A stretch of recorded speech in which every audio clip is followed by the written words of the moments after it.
Example 1.8ல் find rational number between இந்த 2 number கொடுத்துருக்காங்க. இப்போது நம்ம வேலையை என்னென்னா இதோட டினாமினேட்டர் சேமாக மாற்றுறது தான். மாற்றிட்டா இவங்க கேட்குற கேள்வி ஆன்சர் ஈஸியாக பண்ணிடலாம். இப்போ பாருங்கள், இங்கே 1/3 இருக்குது இல்லையா, இங்கே 9 இருக்குது. இதை 9ஆக மாற்றலாம் இல்லை ஈஸியாக. என்ன பண்ணலாம், 1/3 இன்ட்டு 3ன்னு போடலாம். கீழே என்ன ஆப்ரேஷன் பண்ணுறோமோ அதை தான் மேலேயும் ஆப்ரேட் பண்ணிடணும். 3/9 ஆச்சா.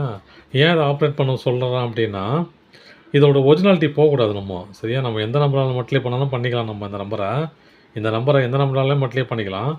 பண்ணும்போது இதனோட ஒரிஜினாலிட்டி போகக்கூடாது. ஓகேவா, இது ஒரிஜினாலிட்டி கெடாமல் பார்த்துக்கணும் நம்ம எந்த ஆப்ரேஷன் பண்ணாலும். சரியா, கீழே -3ஆல் பண்ணுறோன்னா மேலேயும் -3ஆல் தான் பண்ணோம். கீழே 27ஆல் பண்ணுறோன்னா மேலேயும் 27ஆல் தான் பண்ணுறோம். அப்போ தான் இதோட ஒரிஜினாலிட்டி போகாது. அதனால தான் இந்த ஆப்ரேஷனை சேமாக பண்ணுறோம்.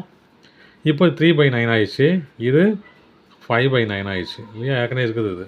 இதுக்கு நடுவில் இருக்கிற நம்பர் என்னது, 4/9 தான் இருக்கும் இல்லையா. அப்போ இதுதான் ஆன்சர். அடுத்த சம்மு. இப்போ அதுதான் கேட்குறாங்க. அட்லீஸ்ட் 2 ரேஷனல் நம்பர் கேட்குறாங்க. நம்ம என்ன பண்ண போகிறோம், டினாமினேட்டர் சேமாக மாற்ற போகிறோம். அவ்வளோதான் வேலையை. எப்படி மாற்றலாம், -3/4ங்கிறத இதையும் 5ஆல் மல்டிப்ளை பண்ணால் 20 ஆகிடும். இதை 4ஆல் மல்டிப்ளை பண்ணால் 20 ஆகிடும் இல்லையா. ஓகேவா, இதனால தான் பண்ணணுன்னு அவசியம் கிடையாது. அதான் நீங்கள் எப்படி பண்ணாலும் அதுதான் வரும் ஆன்சரு. சரிங்களா, நீங்கள் எந்த நம்பரால் பெருக்கி இது 2 சேமாக மாற்றினாலும் ஆன்சர்னாவோ இதுதான் வரும். ஓகேங்களா. அப்போது இன்ட்டு 5 மேலே போச்சுன்னா மேலேயும் 5ஆல் மல்டிப்ளை பண்ணணும் இல்லையா. -15/20. அப்போ இது பாருங்கள், -2/5. அப்போ இன்ட்டு 4/4. அப்போது -8/20.